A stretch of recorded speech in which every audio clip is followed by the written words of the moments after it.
Fuck My Brain.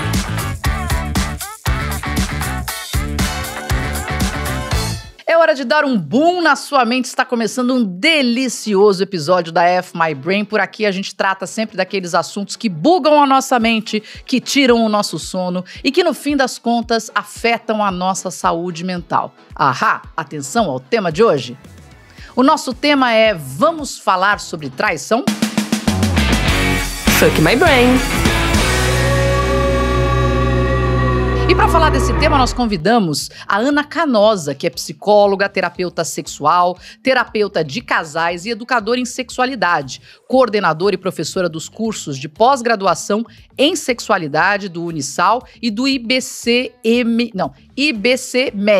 diretora de publicações da Sociedade Brasileira de Sexualidade Humana, autora de livros sobre sexualidade e relacionamento, editora-geral da Revista Brasileira de Sexualidade Humana e apresentadora do podcast Sexoterapia e colunista da Universa UOL. Seja muito bem-vinda, Ana. Obrigada pelo convite. Tem muito sexo no meu currículo, né? Sexo!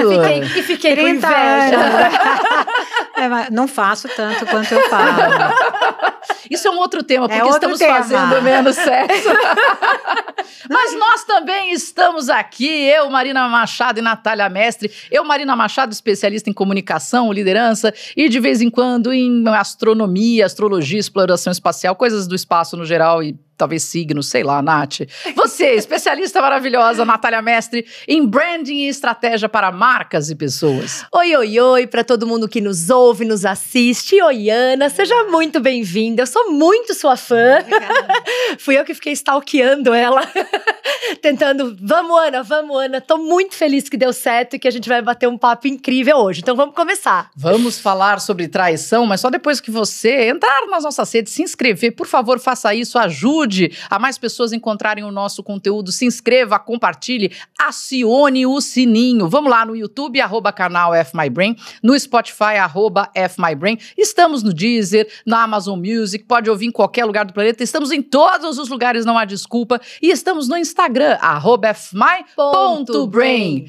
E olha, eu quero chamar a sua atenção para o nosso clube de assinatura no YouTube. Se você quiser ser parte do nosso clube de assinatura, R$ 4,89 por mês, gente, num café, dependendo de onde você vai, custa mais caro que isso. Só que se você fizer parte do clube de assinatura, você vai poder ter acesso aos nossos convidados, saber quem vai vir aqui antes. O pessoal que faz parte já sabia que a Ana estava chegando. E aí pode mandar pergunta e a resposta só o clube de assinatura vai receber. Como fazer isso? Você entra no YouTube pelo computador de preferência, porque pessoal que tem iPhone não funciona no celular, então vai lá direto pro computador. No YouTube, seja membro. Basta se inscrever e aí você faz parte. E tem uma surpresinha, né, Nath? Porque além de ter acesso aos convidados de antemão, de você poder mandar as perguntas, ter acesso a conteúdos exclusivos, você pode concorrer à nossa caneca tão maravilhosa e tão desejada, né? Pelo amor de Deus, depois não quero ficar, como é que eu consigo essa caneca? Eu quero ganhar essa caneca. É só virar nosso membro. Quem sabe você não dá sorte. Já enviamos para 2 participantes maravilhosas. Muito bem.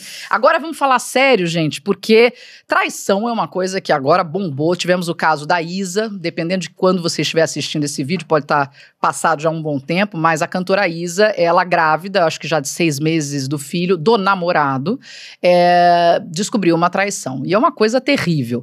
Antes de abrir de fato a discussão, eu queria trazer uma frase da Mariana Azevedo, que eu achei tão sensível. O mais triste sobre a traição é que ela nunca vem de inimigos, vem daqueles em que você mais confia. E achei isso fortíssimo, porque é isso, se você que eu nunca vi na vida, não me importa e tudo mais, fizer algo que seria uma traição comigo, as favas. Mas o duro da traição é que ela vem de pessoas que a gente ama, que importam pra gente, né? E isso é terrível. E a traição, ela mudou muito com o passar dos anos, Ana, e eu queria fazer essa abertura promovendo esse conhecimento. Eu até achei um artigo escrito pela BBC, pelo Vicky Spratt. Ele fala assim: houve um tempo em que ser infiel estava relacionado a uma mancha de batom.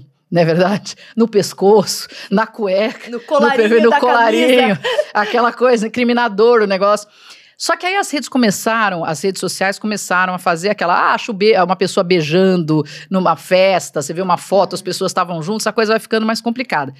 E aí a era dos aplicativos, as mensagens diretas, aquela coisa foi ficando mais escondida cada vez. E é aqui que entra um termo que eu não conhecia, chamado microtraição. A palavra do momento, de infidelidade. Como o nome sugere, a microtraição tem a ver com aquelas pequenas coisas que alguém pode pensar que não são tão ruins, mas podem ser. E aí está o dilema, se pode haver ações sutis, como definir a microtraição? Realmente pode haver algo como estou traindo, mas só um pouquinho? Antes dos... Eu vou acabar, é porque essa frase é boa. Antes dos smartphones, a microtraição poderia ser aquela de tirar a aliança de casamento quando sai para uma festa. Só para dizer que isso sempre existiu. Mas hoje, essa coisinha, ninguém tá vendo. É uma coisinha que eu só vou mandar uma mensagenzinha que no fim remete à situação do que aconteceu, infelizmente, com a Isa, né? Ana, e aí? É muito interessante, assim, pensar que o que é infidelidade para mim pode não ser para você, né? Então, se eu abrir uma portinha ou se eu abrir um portão, o portal da infidelidade depende muito do que eu entendo como infidelidade. E é interessante que, embora as redes sociais tenham, vamos dizer assim, elas permitem um certo, e eu vou colocar bem entre aspas, um certo distanciamento, o que faz com que muitas pessoas pensem assim, é virtual, não é real. Ainda assim, se você for você perguntar para as pessoas o que elas acham que é infidelidade, a gente vai encontrar um grupo muito grande que vai dizer que infidelidade é só quando você beija alguém ou quando você transa com alguém. Então, ainda aí, independente se você faz isso através de tecnologia ou não, né? Quando a gente vai olhar pesquisa sobre o tema, estatisticamente, quantas pessoas traem, você vai ter pesquisas que vão de 5% a 90% da população ou da amostra que foi estudada já foi infiel. E depende do quê? Depende do que eu entendo por infidelidade. Então, pesquisas que vão restringir a infidelidade ao ato sexual, você vai ter um número menor de pessoas. Se a pesquisa falar, você pensou em outra pessoa e se masturbou pensando em outra pessoa, aí vai ser 96% da amostra que vai... Então, percebe que tem uma questão assim do que é infidelidade para você. E claro que nós, humanos, vamos justificar do jeito que a gente quer, né? Então, assim, entre o correto e o bom e o correto, eu tenho que fazer uma escolha, já dizia o Newton Bonder, né? Eu gosto muito da ideia dele, naquele livro Alma e Moral, que ele fala, né? Que o grande desafio do ser humano é escolher entre tradição e transgressão. Né? O desejo está na transgressão e a regra, o valor, a empatia, a ética está na tradição. Então, é o grande dilema. E o dilema do desejo para relações monogâmicas entra nesse grupo. Né? Então, as pessoas, para tentar manter um pouco o desejo, mas ao mesmo tempo acharem que não estão sendo antiéticas, elas vão justificando, foi só uma sedução, foi só um tititi, etc, etc. Agora, claro, você abre um espacinho ali para alguma coisa acontecer na sua relação. Então, o ser humano, a gente é muito sacana. Quando você estava falando sobre a infidelidade, que toca muito, porque é uma pessoa que eu esperava que isso não acontecesse, a infidelidade é uma dessas situações, ou a traição, e aí eu não estou nem falando de traição só sexual ou afetiva, mas a traição financeira ou outras, né? É um grande marco de você olhar para uma pessoa que você acha que você conhece, parênteses, a gente nunca conhece, né? Fecha parênteses, que você acha e que jamais faria. E essa pessoa mentiu para você. Essa pessoa disse que estava numa reunião de trabalho, estava transando com alguém no motel. Essa pessoa é capaz de tirar a aliança, essa pessoa é capaz de falar de você para a pessoa com quem ela está compartilhando sexo ou afeto.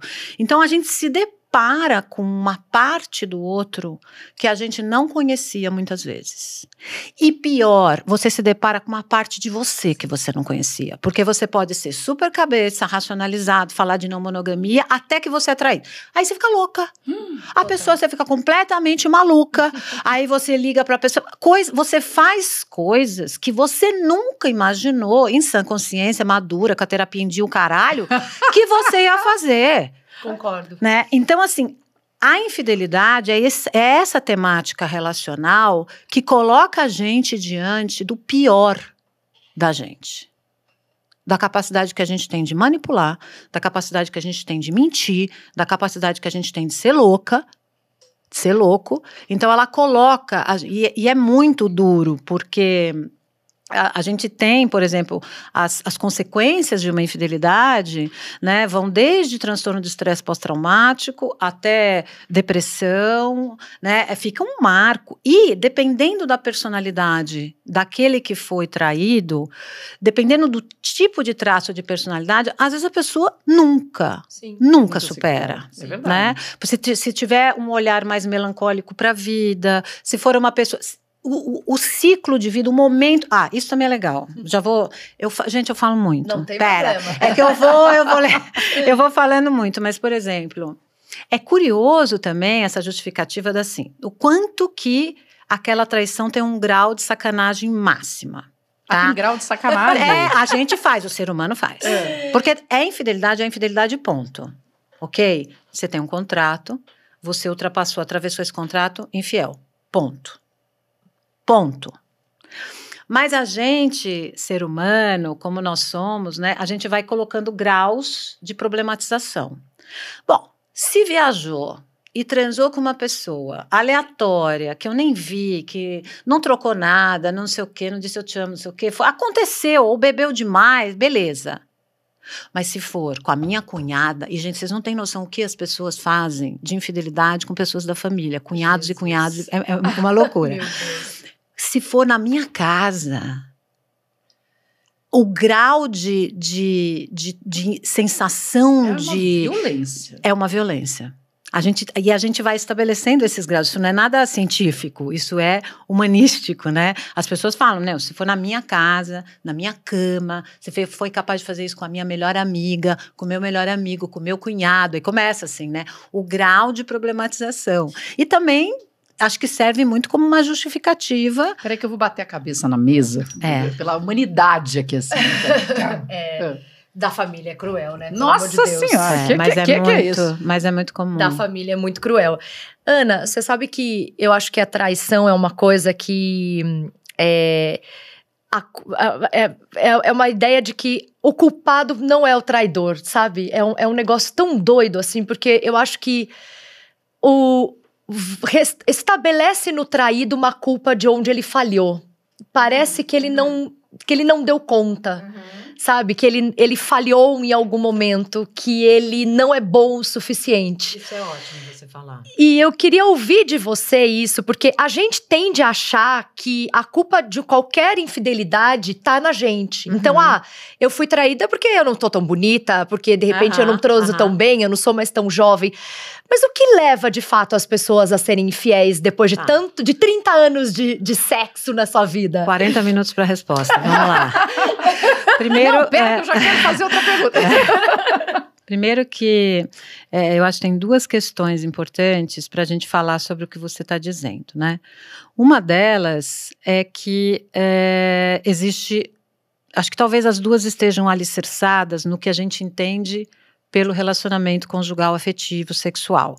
A gente vem de uma estrutura de amor romântico, da ideia de ser feliz para sempre, de exclusividade. Então você vai encontrar a tampa da sua panela, o que dá para a parceria e para você um peso enorme de você ser a única pessoa que vai trazer satisfação para esse sujeito ou para essa sujeita. Então, a gente vem dessa estrutura e por isso que quando as pessoas percebem ou sabem que foram traídas, elas botam tudo para... Porque eu tinha que ser a pessoa única de satisfação e agora eu descobri que não sou. Né? Eu não sou uma unanimidade, eu não sou a única bolacha do pacote Tostines, mas a gente aprendeu que deveria ser através da história. Isso está mudando agora, relações não monogâmicas sempre aconteceram, mas a gente tem falado mais sobre isso, né? Até porque a expectativa da vida, principalmente para as mulheres, século XIX, início do século XX, era ser mãe ou ser esposa, era o que dava à mulher um lugar social. Os homens sempre tiveram a coisa do trabalho, da ambição, do dinheiro, do poder, etc. E do sexo, né? Porque a gente sempre, como cultura, e historicamente, a gente sempre meio que perdoou a infidelidade masculina, porque homem é assim mesmo, homem tem que ter aquela coisa assim dos papéis rígidos que eram estabelecidos. E as mulheres sempre foram para a competitividade, as mulheres aprenderam a competir para serem as escolhidas do baile. Pega a Cinderela, Bela Adormecida, todas as histórias são essas. O príncipe dá o baile, ele é que vai escolher a mulher ela vai se estapear, cortar o próprio dedão e o próprio calcanhar para caber na porra do sapato da Cinderela, que é o que as mulheres fazem, bota peito, tira peito, põe bunda, para o quê? Para caber no sapato da escolhida. Então isso é muito forte, principalmente para o feminino. E aí, quando você descobre que você foi traída, puta que pariu, fui eu que fiz alguma coisa, né? Então, essa é a primeira coisa que a gente precisa desconstruir. A partir disso, também tem uma leitura sobre satisfação conjugal que, para mim, é muito torta e muito míope. Que é assim, se houve infidelidade no relacionamento, é porque esse relacionamento tem um buraco. Todos os relacionamentos têm um buraco, minha gente, porque o vazio, ele faz parte da existência. Ninguém consegue satisfazer ninguém 100%, menos ainda o casamento. A gente tem 1000 interesses, trabalho, etc, etc. E muitas infidelidades não acontecem porque eu não estou bem com a minha parceria. Não é verdade isso, eu sou terapeuta há 30 anos, esqueçam, às vezes não tem nada a ver com a gente. Às vezes eu transo bem com a minha parceira, com o meu parceiro, às vezes eu estou muito bem na minha relação, muito obrigada, mas eu quero dar conta do meu desejo. Por quê? Porque eu gosto de seduzir, por exemplo, e sedução num casamento de 25 anos já era, né, gente? De vez em quando você seduz, mas não...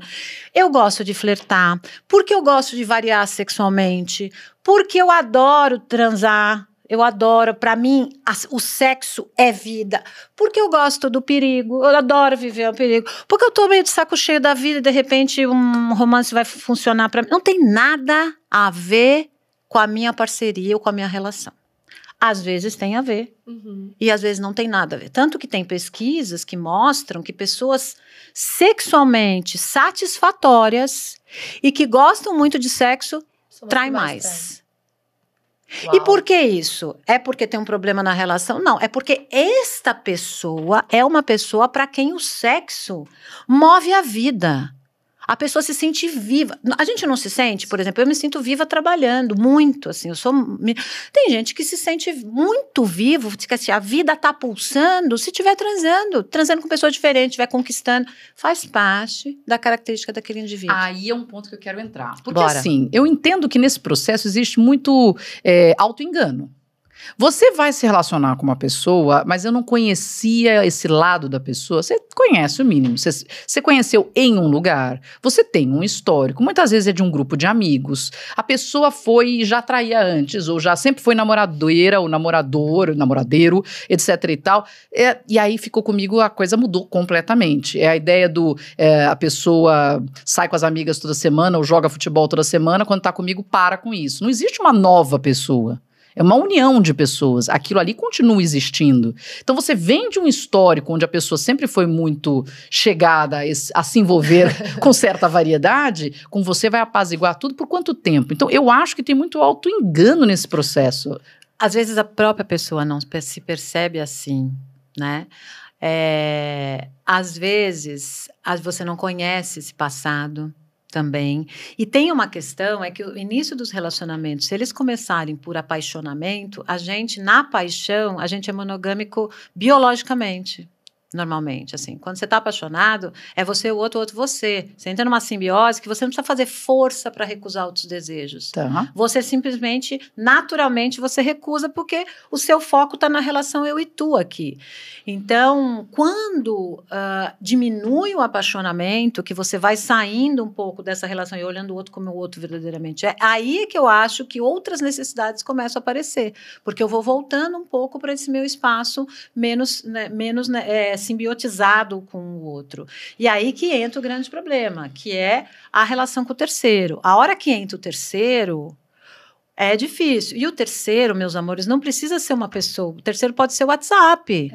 O tanto que a pessoa fica no trabalho. É o terceiro. É o outro que está tirando a atenção que você deveria, na minha cabeça, estar destinando à minha pessoa. Os amigos, a família, né, Ana? Você não falou da Isa? Uhum. Eu escrevi um texto que fala sobre um tipo de um fenômeno, que eu não sei se foi o que aconteceu, mas assim, eu usei o exemplo para trabalhar isso, que é justamente quando a mulher engravida E a atenção... Então, você imagina, tô na relação eu e tu, só eu e você, aí eu acho você linda, maravilhosa, não sei o que, a gente transa, eu digo que eu te amo, não sei o que. Agora você engravidou. Minha atenção tá no bebê. A sua atenção tá no bebê, a atenção do fulano, a sua atenção tá no bebê. Você, porra, esse bebê vai vir tirar esta relação eu e tu e vai ser meu rival. E tem homem que não dá conta, em relações heterossexuais, de perder este lugar em que só existe a relação eu e tu. Então, aí arrumar uma outra mulher que não tenha esta terceira pessoa, e que normalmente relações extraconjugais acontecem escondidas. Lembrei do Neymar. É só eu e tu, aí é aquele momento em que você fica ali correndo, então é muito eu e tu, né? Não tem o trabalho do outro, não tem boleto, não tem nada. E aí você vai para garantir que terá alguém espelhando a sua maravilhosidade. Ai, terapia. Aqui aqui dá o 10. Eu dei o 10 para mim. Não, você é maravilhosa. Não é? Quer dizer, aí assim, aqui já não tá me espelhando mais só a mim. Mesmo que o bebê seja uma representação de alguma coisa importante para o masculino, tipo, eu sou o pai dessa criança, beleza, acho que tem esse gozo, mas a hora que o bebê nascer, acabou. Então eu vou lá e garanto a minha maravilhosidade em outro lugar. Ai, gente. Que triste, Jesus do céu. Porque eu acho que na semana que saiu a notícia da Isa, saiu que parece que 3 em cada 10 homens traem as mulheres grávidas. Eu não tinha visto isso. Não, é assustador. E o eu mais... acho até que é mais, hein? Não, porque okay. Os que confessaram. E eu acho que o mais pesado é que, né, são vários pesos. Então, assim, muitas vezes é esse homem que quis o filho pra caramba, porque eu vejo muito isso.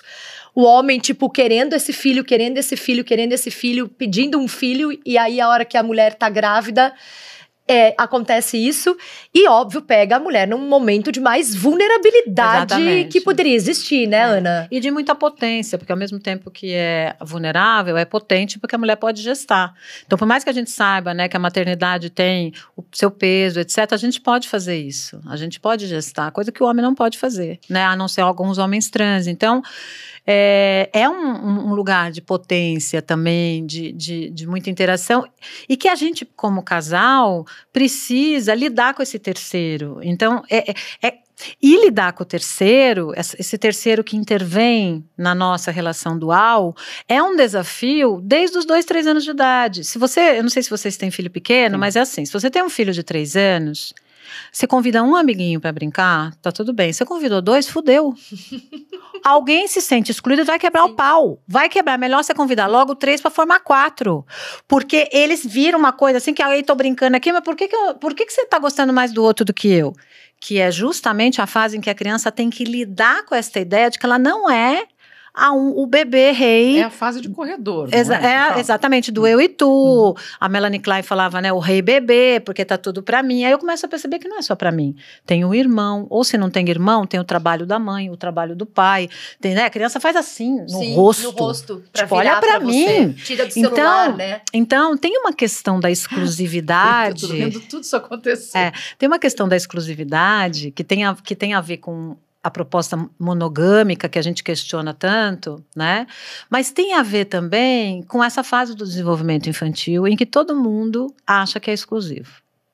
E eu tenho uma sensação que tem pessoas que lidam melhor com a introdução do terceiro, passaram por essa...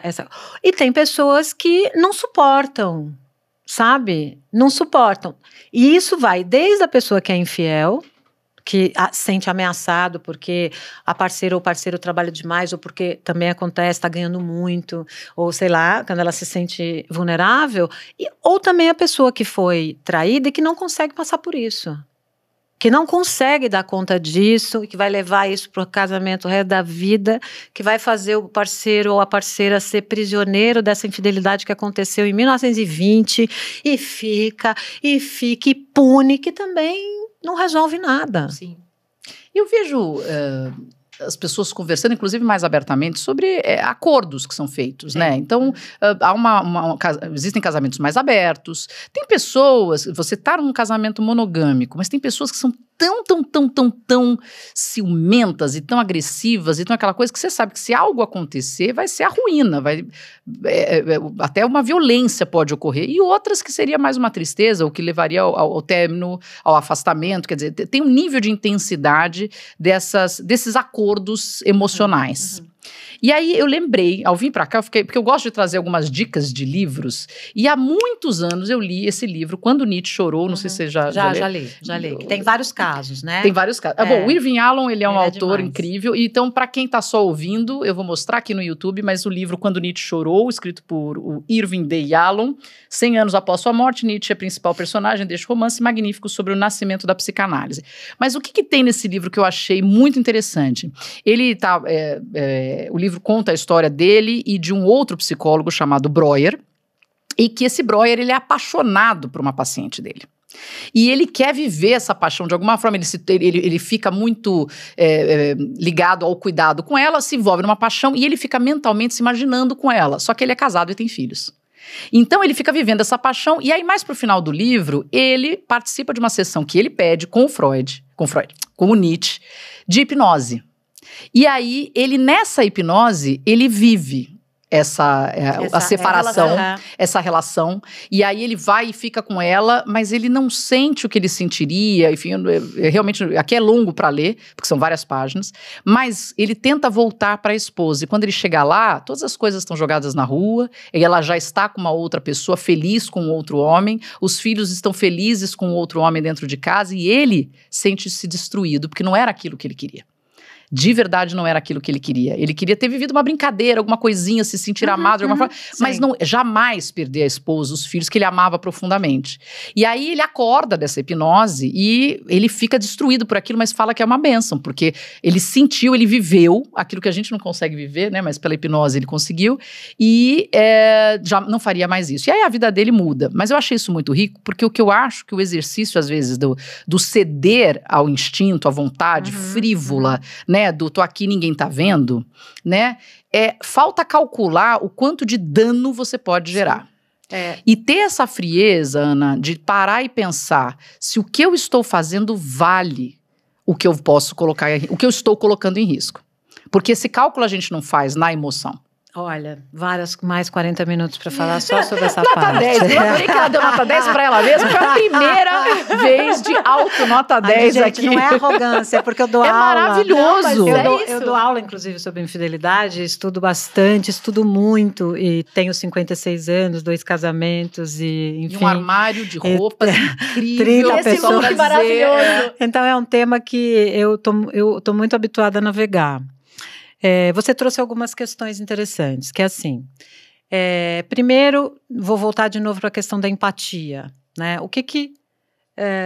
Aquela ideia de que, cara, eu vou trair, se eu não trair, eu estou traindo a mim mesmo. Vocês já devem ter ouvido esse, né? Sim, ótima teoria. Que eu não gosto muito dessa ideia, ótima teoria, porque ela justifica, quer dizer, a recusa do desejo, e que você escolhe se você vai alimentar seu desejo ou não. Então, a escolha do não alimentar o desejo, ela é legítima, portanto, você não está traindo, né? Você está traindo se você faz uma escolha que você não consegue, mesmo que essa escolha seja difícil. E eu acho difícil mesmo. E por que eu acho difícil? E por que eu entendo tanto a infidelidade? Porque eu atendo muitas pessoas em crises existenciais, que nem essa que você falou do Breuer, né? Quer dizer, de estar sentado no meu sofá e falar, gente, olha, eu tenho um parceiro, eu amo esse meu parceiro, a nossa história é incrível, nós somos os melhores amigos, eu quero estar com ele pro resto da minha vida, mas eu me apaixonei por outra pessoa e eu só quero transar com essa outra pessoa. E eu tô enlouquecida. E quando envolve apaixonamento, gente, a pessoa fica enlouquecida mesmo. Mesmo.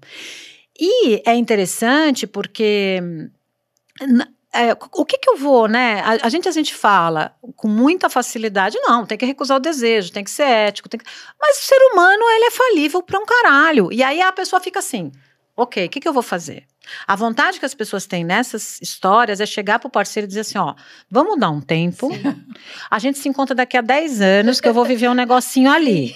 Só que, quantas vezes vocês viram pessoas sendo honestas neste nível? Não. E o parceiro ou a parceira dá conta disso. Porque Uma vez na vida. Já viu? Um amigo, não, eu soube pela minha mãe, uma amiga da minha mãe se apaixonou loucamente por um cara, disse isso pro marido, Olá. eu preciso viver isso. Ele, loucamente apaixonado por ela, claro que sofreu horrores, entendeu, disse vai, ela ficou 2 meses com o cara, viajou, fez o cão, não sei o que, ela voltou pra casa. E aí sabe lá Deus como aquilo se reconstruiu. Mas a história, no fim das contas, teve uma ruptura pra ela viver, uma paixão enlouquecida, e depois ela voltou, e eles ficaram, devem estar juntos até hoje. Eu já vi algumas situações assim também de um casal que aconteceu isso. Primeiro aconteceu com ele, a mulher deu conta, ele ficou muito mal, mas a mulher falou, beleza, vai viver isso. Eles não romperam o relacionamento, ele foi viver, também acabou. Né? Não, sei lá, funcionou por um período. Funcionou por um período, depois ele voltou e depois aconteceu com ela. Ela se apaixonou e ele falou, bom, minha obrigação é dar conta dessa porra. E ele foi lá e deu conta do negócio assim. Mas veja, um casal, os dois faziam terapia, pessoas assim. Nossa, história, muito difícil. E que tem aí, né, uma percepção de amor muito bonita, né? Quer dizer, amar é também o poder aceitar a integridade de todo mundo. E o seu desejo faz parte. Mas como a gente tem muita dificuldade disso, e vem dessa estrutura monogâmica, do você vai ser exclusiva, etc., as pessoas entram nesses dilemas, não conseguem falar. Porque se eu falar, você vai também olhar para mim e não vai me querer mais. Você vai se separar de mim, você vai me achar uma pessoa horrorosa. E as pessoas são muito críticas, fazem muito julgamento. Por isso que é tão importante a gente falar sobre a questão da não monogamia e conversar. Agora, veja, também tem isso, né? Todo relacionamento, a gente faz uma avaliação do que é bom e do que é ruim. Todo relacionamento, né? Tanto as características de personalidade da pessoa que está contigo, quanto o que traz nessa relação. Tanto que tem pesquisas que mostram, quanto mais neuroticismo a parceria tem, mais as pessoas traem. Então, neuroticismo são neuroses. Pessoas têm neuroses, são aquelas que repetem o tempo todo, que contamina a relação, que a pessoa tem problema, que é mal-humorado, que não sei o quê, tem problema, blá, blá, blá. O parceiro, tchau, vai ser infiel. Tem pesquisas que mostram isso. Então tá. Então assim, essa avaliação do que é bom e do que é ruim hoje, ela é muito mais ampla. A gente tem, o mundo se abriu. Nós trabalhamos, a gente viaja, a gente tem muitas necessidades. É diferente daquela vidinha que era casar, ter filho, acabou. Hoje o mundo é essa coisa enorme, a globalização. E as pessoas começaram a olhar e falar, bom, nisto aqui, a minha parceira me satisfaz, mas tem um monte de coisa que ela não me satisfaz. Uhum. E qual é o problema de eu me satisfazer com algumas coisas dela e com algumas coisas do outro? São essas composições. Então, eu escuto muito em consultório isso, né? Com o meu parceiro é uma coisa, com a minha amante é outra, né? E, de fato, ninguém satisfaz todo mundo e a gente tem essa percepção. Só que ainda você está mentindo. Mas eu entendo o dilema, eu entendo o medo que as pessoas têm de falar, o medo de perder, porque é muito recente. Veja, infidelidade, os dramas de romances do Hollywood são em cima de infidelidade, né? Tem esse drama todo, esse peso do inferno. Então, as pessoas são tomadas por emoções muito primitivas, né? Então, tem isso. Pessoas mais empáticas, quando a gente fala, né, o que vai conter o meu desejo, né? As pessoas mais conscienciosas, que são essas pessoas que avaliam muito mais riscos, como você estava falando, são as que menos traem. As pesquisas também mostram isso. Então, pessoas mais racionais, que avaliam os riscos, que se colocam no lugar do outro, são essas que menos traem. Elas, de alguma maneira, contêm. Agora, se elas não pensaram em trair, aí é outra história. Porque eu também fico pensando assim, gata, mundo de hoje. Sim. 300 possibilidades. Na época da minha avó, Piedade, da Silva Palhaes, portuguesa, que morava em Santos e trabalhava no açougue com o meu avô, em 1930 e pouco, 40, sei lá. Quem que a minha avó Piedade da Silva Palhaes conhecia? Tirando os clientes do açougue. 10 pessoas. 10 pessoas. A minha avó da Silva Palhaes não saía, não viajava, não tinha, não ia pro happy hour, não ia nada. Ela trabalhava no açougue com meu avô José Luiz. Tenha piedade. Quantas pessoas vocês conhecem hoje? Meu Jesus. Nossa Quantas Senhora. pessoas você tem no Instagram? Quantos gatos e gatas você tem crush? Aqui, ó, 2 maravilhosos. Não é? Nossa Então, Senhora. assim, É duro trabalhar do lado deles. E todo mundo dizendo que tá transando muito, que é uma inverdade, mas fica para outro episódio. Aí na volta, Na depois. volta, Ana, na volta. Mil Ana. Porque coisa. estamos transando pouco é o Porra! tema do episódio. É uma que fala que foi no swing, é outra que é não monogâmica, é outra que não sei o que. Você fala, só eu tô aqui com a mesma pessoa há 20 anos. Tentando isso daqui. Então, a possibilidade de você ter desejo por outras pessoas que não são os atores da televisão, porque antigamente era isso, eram os atores e sim, cantores, Sim. né? Tarcísio mesmo. Tava mais distante. Agora... Tá. Então, o fato de você estar casado não sei quanto tempo e mesmo assim não ser infiel, não significa que você já não se apaixonou por outra pessoa, que você não desejou outra pessoa, que você não entrou nesse dilema.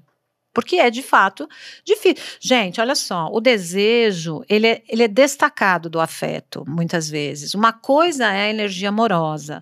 O amor, ele tem uma coisa de cuidar do outro, de estar, de querer afeto. Desejo, ele é livre. Não adianta, ele é livre. Você deseja o seu par amoroso no início. Depois o desejo fala, opa, olha essa aqui, ui, sabe? O desejo, ele é livre. Então, ele vai estar sempre presente. Desejo por outras pessoas, é muito frequente você ver as pessoas viverem isso. É muito natural. E o desejo por outra pessoa é uma traição, né? É um ponto. Pelo amor de Deus. Aí é 100% da amostra. Exatamente. Aí acabou, né? Aí você. Acabou. Eu acho que aí se eu já pensei, aí você não tem vida se você ficar nisso. Mas, Ana, muita gente. Eu achei interessante a história que a Má estava relatando do livro. Tem muita gente que imagina uma coisa e a hora que vai viver aquilo é completamente diferente. Normal. Gente, é super. Porque isso é uma coisa interessante também. Existe uma ideia, um conceito que eu acho bem legal, que é assim: você se apaixona muito mais por você mesmo do que pelo outro. Você se apaixona pelo tanto que o outro te olha maravilhosamente, né? Você se apaixona pela situação, por você estar num papel especial para o outro, né? Então é muito mais do que às vezes a própria pessoa. Por isso que às vezes é o fato de se apaixonar ou é o fato de viver uma ilusão que te coloca a vida, te impulsiona, te bota sangue nas veias, que te põe nesse lugar especial, porque o apaixonamento é muito gostoso, né? A troca é gostosa, ser novidade para a vida do outro é muito legal. Frio na barriga. Frio na barriga. O meu parceiro já me conhece há 22 anos, já sabe disso, daquilo, toda a minha chatice. Então, às vezes, você cria mais ilusão, porque é muito mais a situação do que, na verdade, a pessoa. Às vezes é a pessoa, às vezes é as duas coisas. Já vi muitos casos desse acontecer. Por exemplo, período...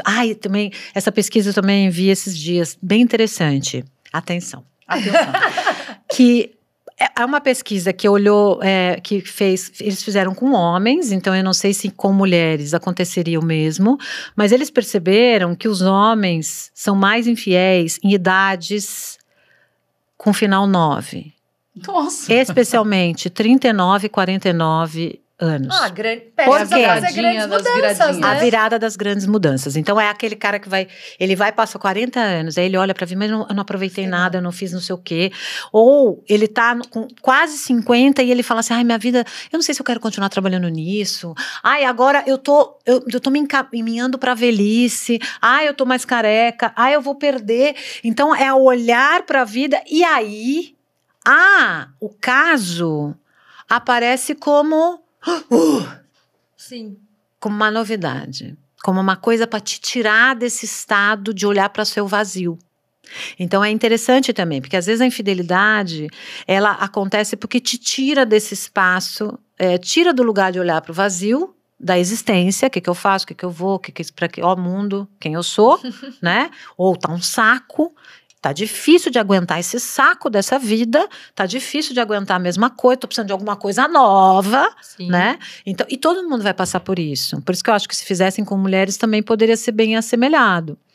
Às vezes, a infidelidade, falando da motivação também, ela tem a ver com este lugar onde eu não sou mulher do fulano, mãe do ciclano. Muito doido isso. Eu sou a Ana no motel transando, eu sou só a mulher com um desejo ali.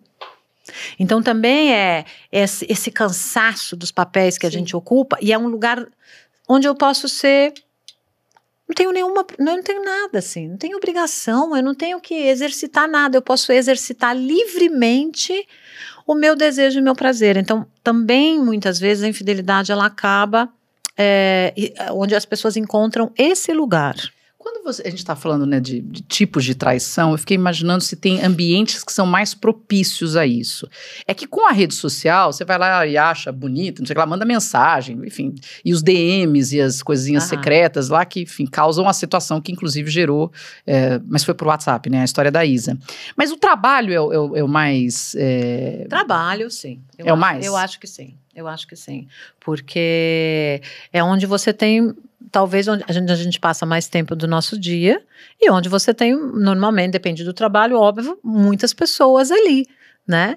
E você vai conhecer muitas pessoas e que podem parecer interessantes, etc. Você passa mais tempo com pessoas do trabalho do que em casa, normalmente. Você tem os processos de conquistas, de tensão, de um precisar do apoio do outro, ou de ter a grande vitória, né, e tudo mais. E aí tem a relação de admiração, né? E de uma identificação. Identificação. O nosso o assunto é comum.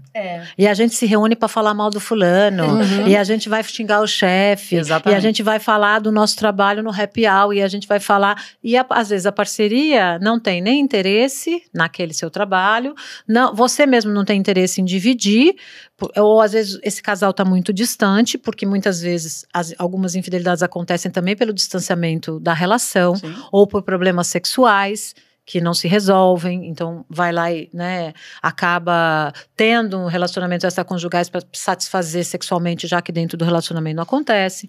Mas tem muito isso, tem muito pela identificação, né?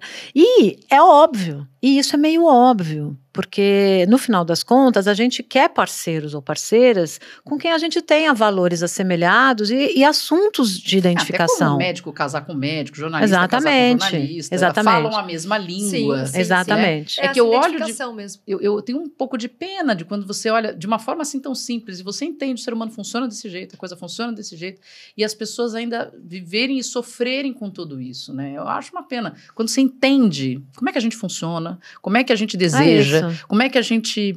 E isso ainda ser motivo de muito sofrimento para as pessoas. E tem gente, né? E, de novo, eu acho que tem a coisa dos traços de personalidade, porque tem gente que adora estar no meio de confusão, né? Adora ficar... Nossa, eu odeio... Assim, se eu tiver que ficar vivendo dilema amoroso, para quem... Pelo amor de Deus, eu odeio isso, isso me tira do eixo, isso... Eu adoro estar fazendo minhas coisinhas. Nossa, sabe? Se for uma coisa estritamente sexual, é outra história. Mas ficar vivendo dilema... Tem gente que adora. Sim. Tem gente que se sente vivo. Então eu acho que tem... E também tem fases da vida. Tem os ciclos da vida. Momentos que você está mais monogâmico, entre aspas. Momentos que você está menos, né? Que você está sendo chamado por outras coisas. Então, a infidelidade é esse tema tão fascinante porque ela não pode ser restrita a uma frase do tipo, todo mundo é filha da puta, porque existe uma diferença entre caráter e moral. Sim. Né? Então, dizer, ok, a pessoa foi infiel, ela foi filha da puta, foi. Aliás, a primeira coisa que eu falo para meus pacientes, estão lá sentadinhos no sofá, não, porque eu tô fazendo. Tá preparado que você vai ser a filha da puta, né? Tá preparada? Você acha que você é uma filha da puta? A cara dela. Não, a paciente já faz essa cara. Não, eu não sou uma pessoa super legal. Então, também acho. Mas assim, a hora que descobrir, você vai ser a filha da puta morta. Se prepare pra isso. Você pode ter toda a justificativa do mundo, mas você vai ser a filha da puta morta. Ela joga real. Lógico, né? Tem que ser. O pessoal me paga caro pra isso mesmo. Ué, tem que estar preparado que você vai, porque foi o início da nossa conversa. Dói num nível a infidelidade, gente, que é um nível atroz. Eu não... quer ver que uma coisa que eu fico puta é aplicativo de relacionamento extraconjugal dizer, outro dia teve um lá, a pesquisa do nosso aplicativo para relações extraconjugais, tá? Dizem que... extraconjugais? Tem. Isso? Que tem site e tem aplicativo. Tem até o vazamento que gerou o documentário, né? Do, Ashley, como é que é? Ashley Madison. Ashley Madison, mas tem outros também. E aí, assim, a nossa pesquisa com usuários. Se o usuário está no aplicativo de relacionamento extraconjugal, tá lá, ok? Quem não tá sabendo é o parceiro, né? Ou a parceira. É assim, salva casamentos. Eu quero matar uma filha da puta que escreve um negócio desse e bota na mídia. Porque na perspectiva do infiel que não foi descoberto, ele vai e transa com alguém e volta feliz, cheio de hormônio em casa, ainda transa com a pessoa que tá em casa, se a relação é boa. Então, pra ela, tá ótimo, tá uma delícia. Porque ela falou assim, tá vendo, tá salvando meu casamento. Eu chego de lá, assim, ó, cheio de hormônio pra dar, ainda transo com meu marido. Tô feliz da vida, porque é assim que acontece. Pra... Quem tá ela, fazendo, né? lógico. Pra quem tá fazendo, não. Porque aí eu falei, cheguei pra pessoa e falei, ó, pesquisa aí com os que depois que descobriram. Como é que foi, tá? Se ela vai continuar falando isso. Então, assim, uma infidelidade, ela traz pro relacionamento uma bomba que, se bem trabalhado, aprofunda muito a relação. Se bem trabalhado, quando a pessoa, sabe, traz as suas questões e os dois arregaçam a manga para entender o que aconteceu, se isso, é lindo, eu já acompanhei casais, mas assim, lindo. Mas quando a pessoa se aprofunda mesmo para entender, e tem gente que depois muda para uma relação não monogâmica, cara, é lindo, porque você vai para vulnerabilidade, para empatia, para entender, é lindo. Né? Mas para muita gente é uma desgraça. Vai ser a filha da puta. Então eu sempre digo, se prepara. Porque é isso que vai acontecer. Acho que você entrou no que eu ia perguntar, né? Como é que fica depois um relacionamento, depois da traição? Assim, como é que você trabalha isso, por exemplo, no consultório? As chances de fato reconstruir e sair melhor são grandes, ou o que mais você vê não é? Como é que fica isso? Eu acho que quando o casal é um casal que se dá bem, que tem uma história, são pessoas abertas para ir ao lugar do outro, são pessoas que têm uma história bonita e que topam mergulhar, funciona, que é uma maravilha. Mesmo que eles se separem lá na frente, é muito bonito. É muito bonito, mas são pessoas que estão ali, que vão, sabe, que se dispõem a ouvir o outro, entender, a ser honesto, entender o que aconteceu, choram, não sei se vou ficar, se não... Aguentam o não sei. Porque eu acho que tem muita gente, tem muita dificuldade de aguentar o não sei. Vai dar certo? A gente vai separar? Não sei. É andar com o ponto de interrogação aqui do lado. Não sei não. Ixi, será que vai dar? Tem gente que não aguenta isso. Eu não confio e não apostaria numa infidelidade que o outro chega e fala assim, não, já foi, não foi nada, não, me perdoa e acabou esse assunto. Não dá. Não mesmo. Eu sou suspeita que eu sou psicóloga, né? Mas não. Porque fica para quem foi traído, assim, será que vai acontecer de novo? Fica olhando para a pessoa, já fez uma vez. Tem pesquisas que mostram que as pessoas que traem uma vez são mais suscetíveis a trair de novo. Tem pesquisa, essa eu quero morrer de tristeza. Juro por Deus. Quando eu li essa pesquisa, eu morri de tristeza. Que mostra que, assim, que a pessoa que perdoa, a pessoa mais generosa, ela tá fadada ao parceiro trair de novo. Pausa para reflexão. Pausa para a reflexão. Aí eu fiquei pensando, falei, que filha da putagem, né? Porque assim, olha só. Se a gente pensa no amor como algo que vai melhorar o mundo, e se a gente pensa no amor como uma ação para entender o outro, para aceitar a integridade do outro, a alteridade do outro, essa pessoa que é mais generosa, cara, ela tá no rumo certo. Ela tá no caminho certo, total. E ainda assim, vai tomar. É uma sacanagem da vida. Uma vida não é justa, já dizia a juíza Ana, alguma coisa que eu esqueci o nome dela. Tem um livro maravilhoso chamado A Vida Não é Justa. Cara, mas aí me veio uma outra coisa. Infelizmente, às vezes acontece de se formar um casal onde um é o generoso e o outro é egoísta. E o nosso falecido maravilhoso Flávio Gicovati tem um livro que ele fala sobre a relação do generoso e do egoísta. Que ele diz assim, que o generoso, para ser generoso, ele precisa casar com um egoísta. Porque aí ele vai sempre ficar assim, tá vendo? Eu faço tudo. Oh, meu Deus, o outro só me sacaneia. Então, porque a autoestima dele tá baseado nesse sofrimento de ser generoso em relação... E o egoísta casa com o generoso, porque o egoísta não vai casar com outro egoísta. Não vai dar certo. Então, eu por minha conta, e assumo essa fala, por minha conta, leria essa pesquisa mais por esse viés do que, de fato, pelo viés da generosidade, porque eu continuo achando que a generosidade salva o mundo. Você fala da generosidade, eu fiquei imaginando estar na posição da Isa, voltando para a questão que levou toda essa conversa, porque mesmo que ela queira voltar com esse rapaz, passou, X, vai ser o pai, vai nascer uma criança, querendo ou não, eles em algum momento vão conviver, principalmente quando bebê. Quando vai 13, 15 anos, você solta com o pai, com a mãe e não precisa encontrar um com o outro, mas bebê, você vai dizer que não vai ter esse contato, etc e tal. E eu fico imaginando quão sofrido é viver uma infidelidade e depois ter o crivo da sociedade, das pessoas. E eu tô falando, no caso da Isa, é a sociedade como um todo. Sim. Mas mesmo na sua família, né, você vai ficar, você vai voltar com ele, suas amigas, sua família, o tempo todo. E quanto isso é danoso psicologicamente para a pessoa. Porque ela pode querer falar, tá bom, eu vou e vamos ver o que dá e que seja, né? Risco. Eu acho um risco, eu acho que quando a gente vive situações dessa natureza, a intimidade precisa ser preservada. A gente deveria não ir falar com pessoas que a gente acha que podem tomar, né, que são muito belicosas ou raivosas. A gente tem que ter uma rede de apoio que são pessoas mais tranquilas, apaziguadoras, que vão olhar por todos os lados, etc, etc. Eu acho, porque a gente não sabe o desdobrar disso. Outra coisa, a gente não sabe se essa pessoa que foi traída agora já também não traiu. Porque é isso também, é muito curioso acontecer isso. Eu já tive casos interessantes no consultório de uma pessoa que foi infiel com a parceira, depois a parceira lá na frente foi infiel e a pessoa não perdoa. Fica não, porque você não... E sempre colocando que a infidelidade dela foi menor do que a do outro.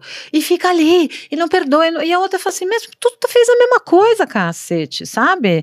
Então, por isso que eu falo, né? Pega num lugar de eu me olhar e me achar que eu não sou, né, que eu sou responsável, que eu não sou tão interessante, que as pessoas piram, elas perdem a racionalidade. Então... pode voltar com o parceiro.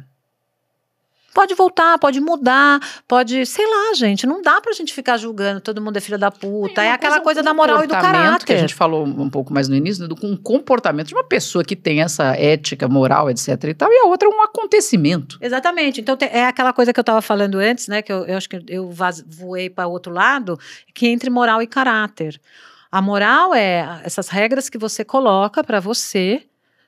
para a sua vivência em sociedade, seus valores. E de vez em quando você escorrega na moral. Caráter é outra coisa. Caráter é repetição de comportamento. Então tem pessoas, por exemplo, que em relação à infidelidade, elas têm a infidelidade como um valor. Como valor? Como um valor. Tipo assim, gente, todo mundo trai, eu também traio. Ou é normal homem trair, é um valor. Aliás, leiam um livro interessante chamado Sexo com Reis. Sexo com Reis. É lindo esse livro, porque é uma tese de doutorado, acho que de doutorado, faz tempo que eu li, e ela traz os reis da Europa de um determinado século, ela chega até o príncipe Charles e a princesa Diana, mas no início do relacionamento, quando se descobre a Camila Parker Bowles lá. Então o que ela vai dizer? Que para o rei ser entendido como rei, ele precisava de uma amante, porque os casamentos eram feitos por conveniência. Eles não eram realizados por amor e erotismo. Então, a amante real, às vezes, habitava o castelo. Sim.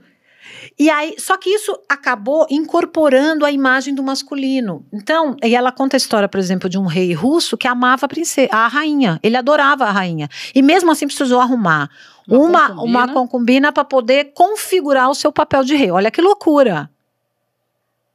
Então, tem pessoas que acham que ter amante, por exemplo, faz parte do papel, do pacote, é um valor, precisa ser. Só porque ela citou esse livro, eu entrei aqui na internet, então a versão em inglês original é Sex with Kings, 500 anos de adultério, poder, rivalry, rivalidade and revenge, e vingança. É muito legal Só esse que livro. tem um outro, Sex with the Queen. Esse eu não li. Sexo preciso, com a rainha. a 900 anos de reis, vile kings, não é vilões, são agressivos, sei lá, de amantes viris. Raivosas, sei lá, belicosas. E política. Legal Passionate esse. politics. É um apaixonado, mas não de relacionamento. Mas enfim, achei bem interessante. Esse eu não li. É dela também. Esse eu não li, eu li o primeiro. Então, tem gente que tem fidelidade como um valor, e aí isso tá mais... Tem gente que não tem o mínimo empatia com o outro. É o meu desejo e pronto, né? Tem relações em que um é submisso ao desejo do outro. Então, assim, eu acho que tem uma diferença entre moral e caráter, e nem toda infidelidade, toda pessoa que é infiel é uma pessoa mau caráter, entre aspas, Filha né? da, porque você mal... falou. Foi. Mas não precisa continuar sendo. É diferente. Mas eu acho que quando a gente fala dessa questão da infidelidade, né? Voltando no que a Má estava falando da Isa, né? Eu acho que a gente também... as pessoas vão julgar. Eu acho que é um negócio que um monte de gente vai dar palpite. Um monte de gente que não está vivendo aquela relação, que não sabe o dia a dia desse casal, vai trazer coisas, mas que você também... tem reações que talvez você não imaginasse que você tem. Então, por exemplo, eu já tive relacionamento em que eu peguei conversas de telefone e eu fiquei travada. E aí eu falava assim, gente, mas e aí? Isso não é? E aí você finge pra você que não é. Sabe? Então, assim, hoje, quando eu olho isso, eu já até levei pra terapia, que eu falo, cara, eu me sinto uma idiota. Hoje, por naquela época, não ter me movimentado, ter me colocado no lugar de trava. Poxa, uma mulher toda feminista, toda assim, empoderada, ficou parada lá. Entendeu? Mas é isso, você mesmo com tudo isso, eu não tive reação. Isso. E aí, eu quero só dizer uma coisa, você trouxe uma coisa muito importante, mas muito, que é assim, ó. Eu vejo muitas pessoas que perdoam infidelidade e não se perdoam por ter perdoado. Que principalmente mulheres que se acham menos feministas ou que se acham menos potentes porque perdoaram uma infidelidade, porque elas acham que elas estão se aproximando a um lugar do feminino, que é aquele lugar da passividade. Tem que tomar muito cuidado com isso, porque não é por aí. Não é por aí. Por isso que precisa trabalhar muito bem. Não é se você perdoa porque você acredita, porque aquela história é boa para você, é importante. Não dei conta naquele momento. Não importa se é feminista, empoderada, homens também são traídos, né? E está aumentando o índice de mulheres que são infiéis. Então, antigamente a distância era muito grande, era 70 e tanto para 20 e pouco. Hoje não, hoje já a mulherada 55, 60% contra 80% dos homens, está aproximando muito, né? Então a gente também tem que tomar cuidado com essas concepções duras de se vai trair, não sei o que, vai separar mesmo, porque não sei o que. Não é assim, a vida não é esse preto no branco. Agora, em relação, a última coisa que eu queria falar, é em relação ao WhatsApp, né, você começou o nosso papo com isso, uma diferença da infidelidade que acontece hoje para antigamente, é que antigamente era o batom no colarinho, ou o detetive que tirava a foto da pessoa entrando no motel. Hoje, você pega o histórico do WhatsApp do sujeito ou da sujeita e vê nude, vê a pessoa chamando o outro de meu amor, de tchutchuquinha. Falando de você. Ou seja, você participa. Há um trauma muito maior. E esse trauma é muito mais doloroso, mas muito mais doloroso do que a foto entrando no motel, mas não tenham dúvida. Com certeza. Eu não sei se eu choro. Eu não sei se o que eu faço, porque eu bati o olho naquele relógio, me deu um estalo assim. Triste, que eu falo, triste. Eu queria mais uma hora com a Ana. Sabe, o meu problema é que assim, eu quero falar, Mas Ana volta. Vocês ouviram? Eu ouvi. Felizmente eu ouvi. Eu ouvi. É a hora do boom. Fuck my brain. E na hora do boom, a gente vai dar aquela arrematada. Como nessa conversa? Não sei. Por isso que eu sempre passo para a Natália Mestre. Nossa senhora, a Ana alugou um edifício mental em mim hoje.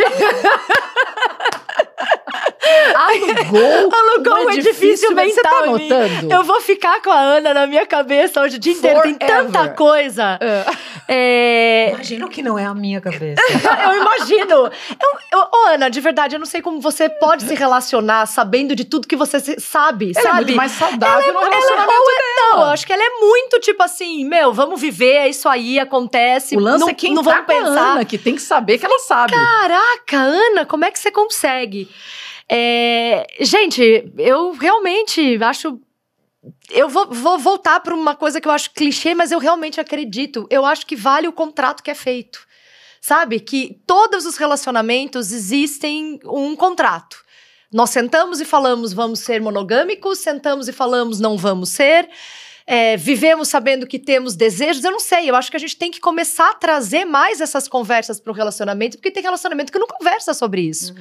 E tem relacionamento que a gente sabe que um decidiu ser monogâmico e o outro não. O outro não, que é a maior parte. Que é a maior parte.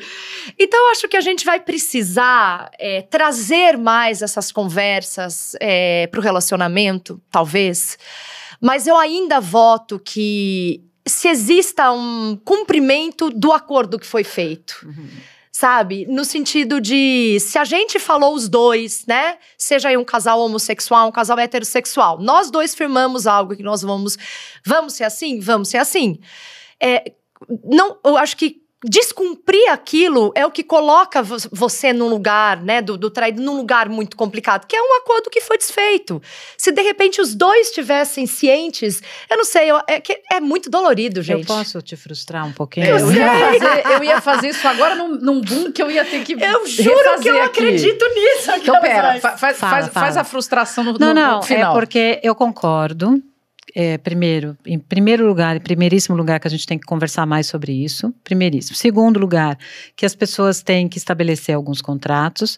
Mas eu digo que eu já vi situações zilhões, de que o contrato estava claro e a pessoa foi lá e por uma motivação, porque estava no meio da loucura sexual ou porque falou, tá bom. Ser humano, gente, a gente aparece o monstrinho, né? O monstrinho do desejo vai lá e você faz uma avaliação e ninguém vai saber. E aí vai lá e atravessa contrato. E atravessa contratos não monogâmicos. Não pensem que relações não mono não são também fadadas à infidelidade, porque depende do tipo de contrato. Então, assim, o contrato para que serve? Ele serve para dar um contorno. Porque o ser humano precisa de contorno, senão a gente estava batendo nas pessoas. Tem gente que está matando, batendo, não é isso? Mas boa parte que não está, não faz isso por quê? Porque tem um contorno da regra, não posso furar o olho do amiguinho, não posso matar o amiguinho, não posso roubar o amiguinho, assim por diante. Então você aprendeu, assim, você dá esse contorno. Agora, o fato de você ter o contorno não significa que o desejo desapareceu, que é a história da alma imoral. O fato de eu moralizar a alma, já diz o Newton Bonder, não significa que a minha alma imoral não está lá. E a sua alma imoral, ela é ruim, ela é perversa, ela é manipuladora, ela quer transar com todo mundo, dá para todo mundo, sei lá o quê. Então, assim, o acordo está lá, o contrato, a gente tem que olhar para o contrato, mas esse contrato também muda. Concordo. E ele não garante tudo. Concordo. Né? Vamos fazer relação aberta. A gente só transa, não pode se apaixonar. É um tipo, mas quem garante? Né? É tudo muito bonito. Mas a gente vai tentando. Mas o ser humano vai tentando. Então, eu concordo com você. Ainda concordo que estabelecer, conversar sobre contrato e fazer alguns acordos, eu ainda acho que é o melhor. Vou ao meu boom, então, com um pensamento mais individual. né, eu não tenho como controlar o outro, eu não tenho como decidir pelo outro, né? A gente faz um contrato, a ideia é a monogamia e eu espero isso de você. Mas o problema é o que você vai fazer sai do meu controle. Então, como é que eu lido? Fico muito mais preocupada em tentar entender por que aconteceu, a minha parcela nessa história, se é a que tem, e como é que eu vou lidar dali pra frente. Vai ser uma ruptura, vai ser uma conversa, vai ser um entendimento, que é muito mais saudável do que soltar os cachorros e encerrar uma história por um erro que pode ser muito pontual, ou não. Porque enxergar o outro como ele realmente é um favor. Eu paro de me enganar, né? E se esse é o caminho, ele tá me dando uma decisão, uma possibilidade de decidir. É isso mesmo. É muito melhor eu saber que algo tá errado e poder tomar essa decisão do que viver numa enganação para poder manter aquela ideia. Então, eu me preocupo muito mais na infidelidade, em como eu lidaria numa situação, ou como você vai lidar nessa situação, porque eu não tenho como controlar as decisões do parceiro, né? E quando eu sou afrontada com uma situação, como é que eu vou lidar com isso? Né? Vou ceder ao desejo? Não vou. Fazendo esse pensamento muito mais empático de vale a pena?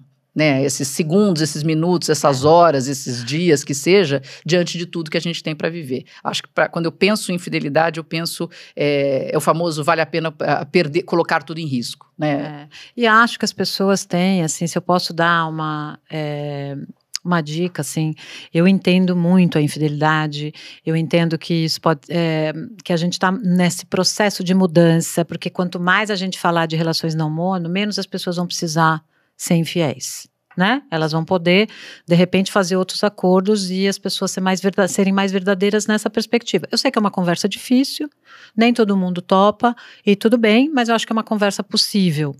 Mas, gente, assim, tem algumas coisas que são muito piores do que infidelidade, que é, por exemplo, uma mulher contrair HPV de uma relação que foi de uma infidelidade sem preservativo. Não. Ou AIDS, né? Não. Não. Transar dentro de casa com a pessoa, não. Ai, por favor, gente, por favorzinho. Não é uma questão moral, eu não sou moralista com fidelidade. Pelo contrário, tá aqui, é o meu tema de trabalho. Mas vamos evitar a exposição e dor, uma dor que já é muito grande, sabe?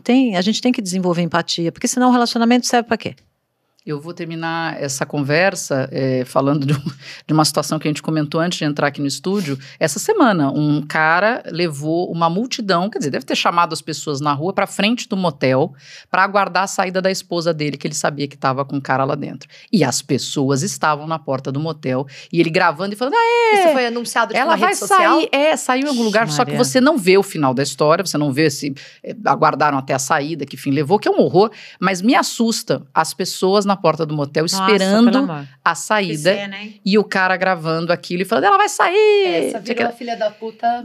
Ela pra sempre. A gente não sabe, né? Nossa senhora. Então, com esse pensamento super elevado que eu trago para o encerramento da nossa conversa com a Ana Canosa, que foi incrível, Ana, muito absurdamente obrigada. 10, 20, 30, 100 mil para você, maravilhosa. Obrigada. Gente, e com isso eu peço para vocês, inscreva-se, acione o sininho, compartilhe. Olha o quanto de importância tem esse conteúdo para chegar para outras pessoas. E outra coisa, comente, porque a gente tá doido para saber como é que você entende a infidelidade, o que você acha, o que você já viveu, de repente. Essas conversas são frutíferas. Aonde? No YouTube, @canal FMyBrain, no Spotify, @FMyBrain, e nós estamos no Instagram, @FMy.brain.